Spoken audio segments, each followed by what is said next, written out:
한 단체가 된다면은 남들이 뭐라 하든지 간에 기독교 공동체를 한번 했으면 그런 마음이 늘 마음 갖고 있습니다.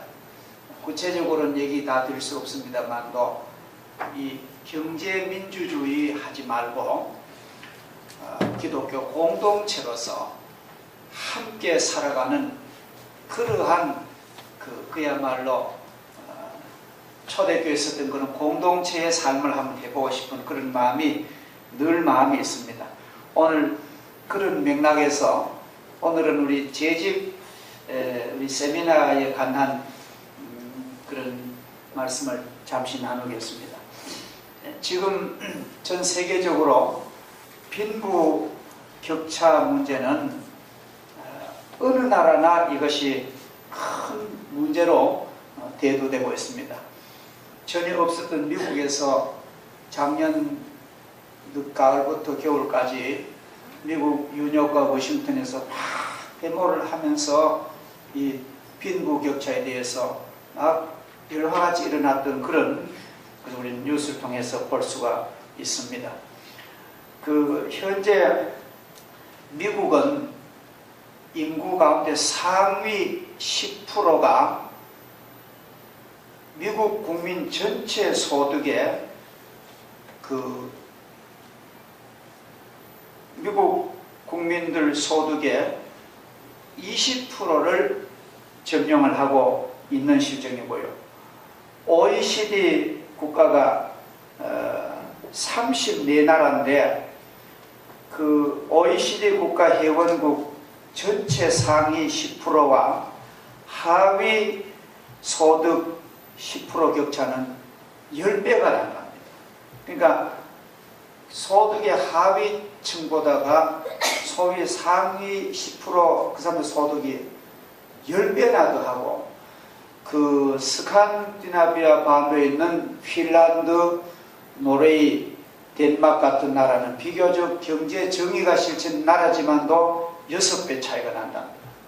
그러니까 이 빈부 격차가 점점 가면 갈수록 심각해져서 앞으로는 이것이 사회의 큰 폭동 문제가 안 되겠는데, 이것이 지금 그 유럽에서 모이는 유명한 그 모임 같은 데서 가장 중요한 심각한 화제가 이 자유민주주의, 자본주의가 이대로 과연 집행할 것이냐, 이런 절박한 의논을 하는 중입니다. 그런데 이 소득의 격차는 소득의 격차로만 끝나면 좋은데 그게 아니란 거예요. 이 소득의 무서운 격차는 사회 문제화가 되고, 이 사회 문제화는 혼란을 가져온다. 그래서 지금 여러분 예민하게 보면은 다음 차기의 정권을 잡으려고 내놓는 가장 중요한 정책이 뭐냐면은 경제민주화입니다. 그 말은 여러분 언뜻 들으면 아지만 이제는 정치민주화 무슨 이런 것보다가 경제민주화를 하겠다. 그래서 쉽게 말하면은 분배하겠다. 그 다음에 또 무슨 그런 얘기가 나옵니다만도 그 동반 성장하겠다. 또 대기업의 이득을 중소기업으로 열매를 같이 나누겠다. 정책적으로 밀면은, 정치권에서 밀면은 따라올 수밖에 없습니다.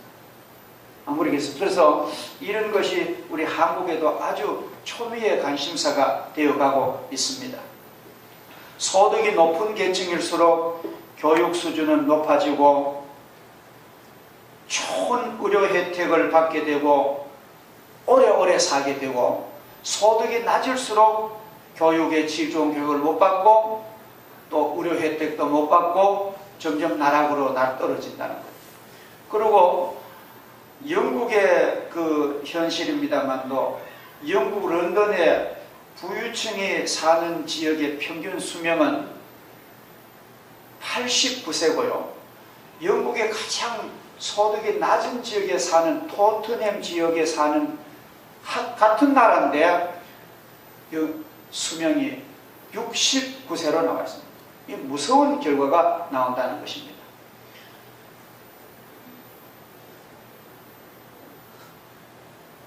그런데 이러한 빈부격차는 오늘날 문제만은 아닙니다.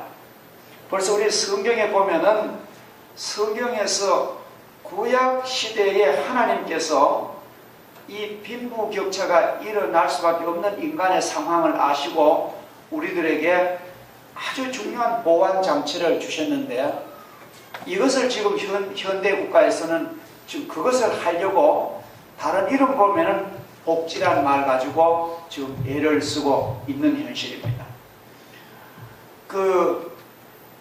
오늘 성경 본문의 말씀에 보면은 이런 말씀이 있습니다. 오늘 유심히 성경을 보면은 내 동족 히브리 남자나 히브리 여자가 내게 팔렸다 하자. 만일 6대 동안 너를 섬겼거든 7째 해에는 그를 놓아 자유롭게 하라. 자유를 줄 때는 빈손으로 보내지 말고 내 양떼에서나 내 곳간에서 후히 줘서 보내라. 그건 하나님의 명령을 하십니다. 이걸 하면 중요한 건데, 그럼 동족 히브리인 남자나 여자는 같은 동족입니다. 우리로 말하면 같은 시민인데 뭐 때문에 팔렸을까요? 팔렸다고 하는데 뭐 때문에? 돈 때문에 팔린 거예요. 이제 누구의 돈을 빌려 쓰고는 못 갚으니까 그 집에 노예로 들어간 겁니다.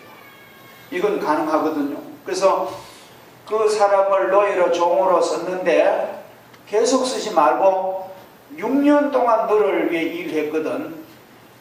안식년 된 7년째는 그를 다 자유를 주라고, 그리고 충분한 보상을 줘가지고 하라고 오늘 하나님께서 그렇게 명령하시는 것을 우리는 볼 수가 있습니다.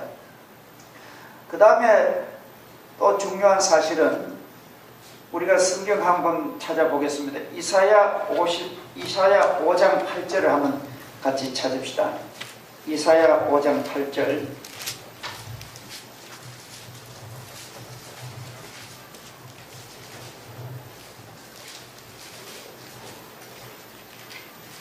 (8절) 5장 8절 누가 한번 크게 읽어주세요. 가옥에 가옥을 위하며 천도에 천도를 더하여 빈틈이 없도록 하고 이 땅 가운데에서 홀로 거주하려 하는 자들은 화했을진저. 예, 이 성경 내용은 뭐냐면 가옥에 가옥을 이으며 아주 막 집을 짓고 또 집 한 채가 아니고 또 집을 사고 또 집을 사고 아파트를 또 늘리고 그렇게 하고 전토에 전토를 더하며, 지금 우리로 말하면 땅을 사고 똥을 사고 어디 뭐 송현동 또 땅 사고 또 월성동 또 땅 사고 또 보동 땅 사고 저 수성구에 또 가서 집 사고, 이건 땅 부자. 아마 이때 당시에 이 땅 부자들 있어. 그래서 하나님께서 그런 사람들에게 하나님이 경고하시는 말씀이 쭉 나옵니다. 이게 굉장히 중요하고 심각한 문제가 벌써 구약 성경에 나옵니다. 그러면은 사실은 또 성경을 보면은 하나님께서 우리 인간을 만드실 때에 우리를 공장에서 나오는 기계처럼 안 만드시고 전부 사람마다 개인의 능력의 차를 주셨어요. 아주 날 때부터 벌써 재능이 있습니다. 참 신기하죠. 그래서 예수님께서 친히 말씀하시기를, 예수님이 어떤 사람에겐 5달란트, 어떤 사람에겐 금 2달란트, 어떤 사람에 1달란트를 줬단 말은 개인의 능력과 재간이나 실력이나 능력이 차별이 있는 걸 하나님이 아십니다. 그러니까 월등히 똑같이 인생 출발점에서 준비 땅 해도요, 한 30년 가면요 격차가 나는 게 하나님이 인정하시는 사회예요. 그래서 공산주의는 성경적으로 이 어긋난다는 걸 알습니다. 근데 이렇게 그런 격차가 나면 계속 나도 좋으냐?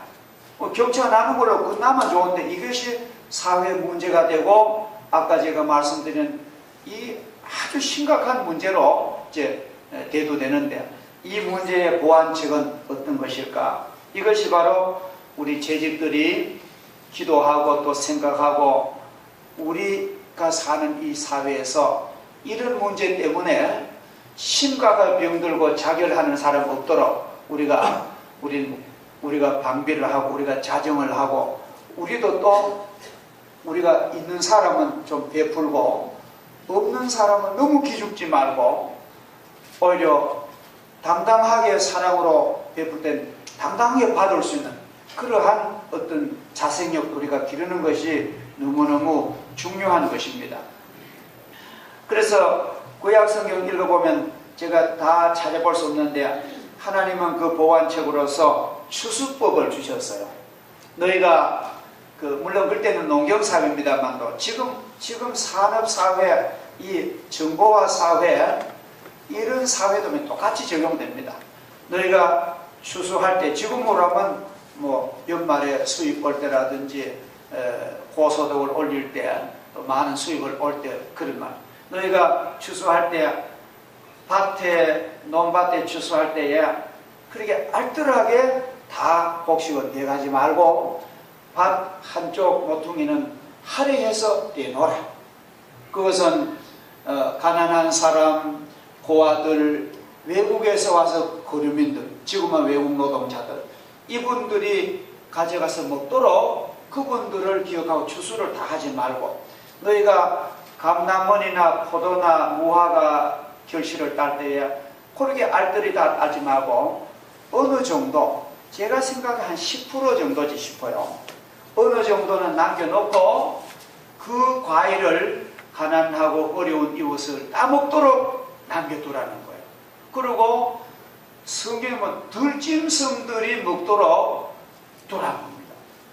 지금 우리나라가 뭐 산돼지가 내려와서 그렇게 해치고 뭐 산짐승이 그렇게 해친다는데 원인은 우리가 인간의 제공 그렇게 나머지도 없이 싹 끌어들이고 심지어요 저기 우리 여기 그 월배 상현동 그 다디골 같은 데 가보면 도토리가 익어서 떨어지면 가만두면 얼마나 좋습니까?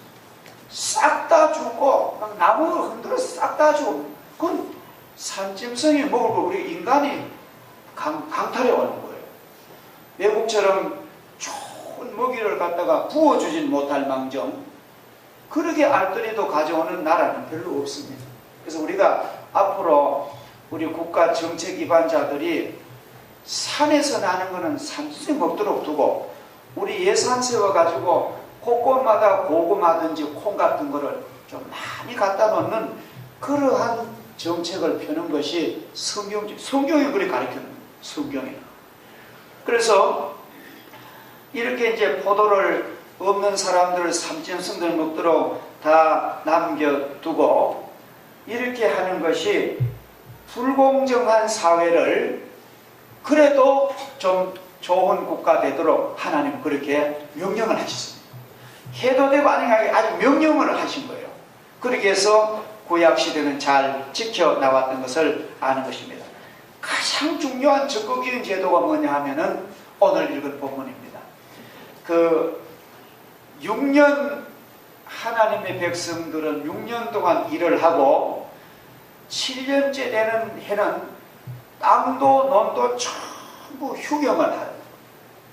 그래서 7년째 되는 휴경해에 안식년 해에 혹시 곡식이 이제 안 심었는데도 자생해서 열매를 맺거든 휴경하는 해에 과일은 열매를 맺거든 하나도 소출을 거두지 말고 그건 뭘 하는 그는 고아와 과부와 외국 교류민과 산짐승들 야생 짐승들 먹도록 그냥 거두지 말라는 거예요.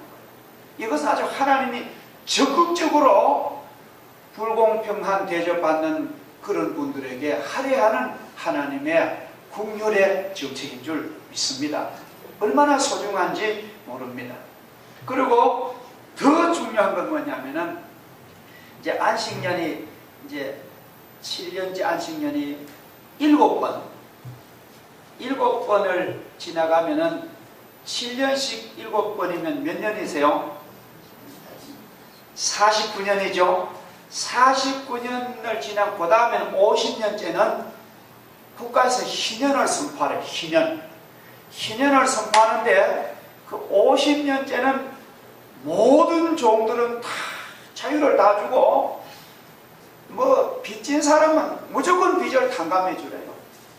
하나도 없이 다 탕감해 주고, 그리고 이 희년째 되는 날에는 자유를 공포하고 다시 헤쳐 모이는, 완전히 국가를 원점으로 돌리고, 이거 뭐냐면은 하나님께서 가난의 고리를 끊으라는 거예요. 아셨죠? 그래서 가난은 또 아버지가 없으니까 또 아들이 가난하고, 가난에 대물림은 하나님 허용치 않습니다. 그리고 다시 한번 50년 만에 한 번씩은 다시 출발하는 그런 희년을 선포하라. 성경 여러분 다 보셔서 잘 알겠죠? 그래서 우리 이러한 제도를 하나님이 주셨는데, 제가 그런 마음이 들어요. 이제 우리 교회 목회를 해봐. 지금은 이제 조금 상황이 바뀌어졌습니다만, 과거에 85년 그때는 막 소득이 막 가파르게 올라가고요. 그때는 지금 27년 전에는 솔직히 말해서 땅을 사놓으면은 한 5년만 있으면 땅 상가보다 더 남습니다. 그리고 전세가 갑자기 막 한 1,000만 원 한 전세가 막 7천만 원 하고 이런 시대가 있었어요. 그래서 그때 제 마음속에 지금도 그런 여운이 아주 강하긴데, 우리 교인들 다 하면 좋지만 또 다는 동의가 안 될 거고, 뜻 있는 사람 모아가지고 전부 지금으로 말하자면은 한 집에 한 1억씩 내가지고 대출을 받든지 있는 돈을 해서 한 12가정이라도, 여러분 이거는 여담으로 들으세요.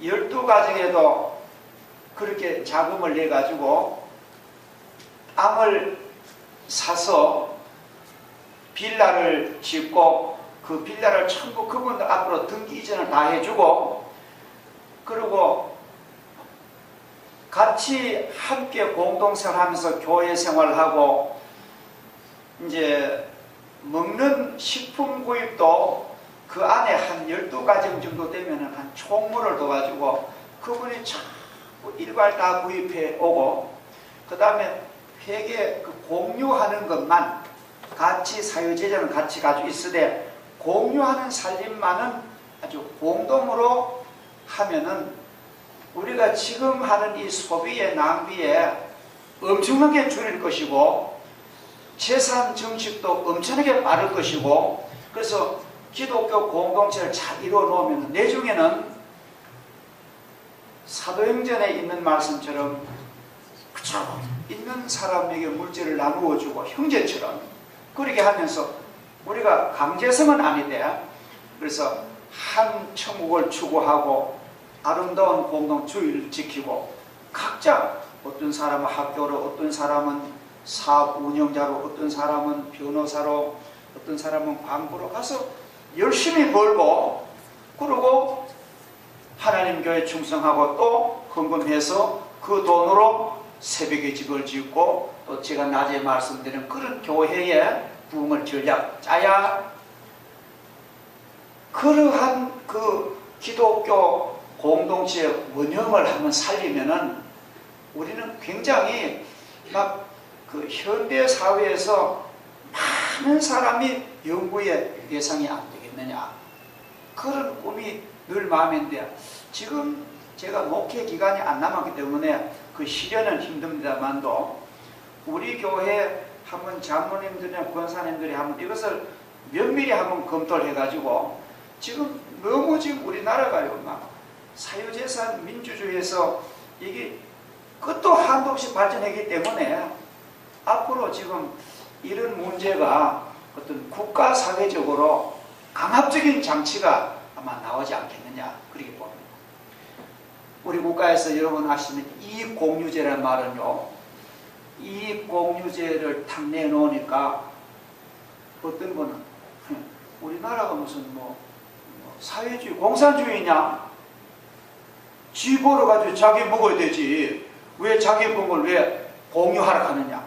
말도 안 된다고 그렇게 쐐기를 박는 사람인데, 국가 아주 깊이 생각해 국가 지성 이런들은 그거 돼야 된다. 그거 돼야만. 그래서 그런 바람이 불고 난 다음 어떤 일이 있었냐면은 대기업이 대기업이만 예를 들어 삼성이나 현대나 LG나 이런 대기업에서는 배 만들고 자동차 만들고 IT 이런 제품 만들어서 수출 많이 해야 되지. 막 대기업에 막 자녀들이 막 동네 커피 전문점 다 하고 빵집 다 운영하고 막 그래 줄줄이 했다는 거예요. 그게 쉽거든요. 자기들은 자본이 많이 쉽거든. 그러면 모든 동네 제과점과 다 망한다는 거예요. 그래서 이 공유에 난 다음에 자기들이 스스로 우린 안 하겠습니다. 우린 그거 포기. 아주 좋은 현상이 막 일어났습니다. 얼마나 좋은 일인지 모르겠어요. 그래서 앞으로 우리 사회는 제가 볼 때는 너무 지나친 그런 경제 자유민주주의가 이게 너무 좋은 건 아닙니다. 이것은 경제 자유민주주의를 잘 하려거든 있는 사람 많이 국유를 베푸는 그렇게 해야 되지. 그렇게 안 하고 자기 거 자기 챙기는 거 가면은 죽는 사람은 죽고 사는 사람은 한도 끝도 없어. 그래서 앞으로 기독교는 이 성경이 이게 원칙이 아닙니다. 그래서 우리 가운데도 많이 하나님 수입을 주시거든 그 수입을 나누고 진짜 어려운 집 아이들에게 장학금도 소리 없이 대주고 교회 같은 데도 하나님 앞에 우리가 기본 책임은 11조입니다만도 실제로 신앙생활 해보니까 11조 가지면 안 되더라고요.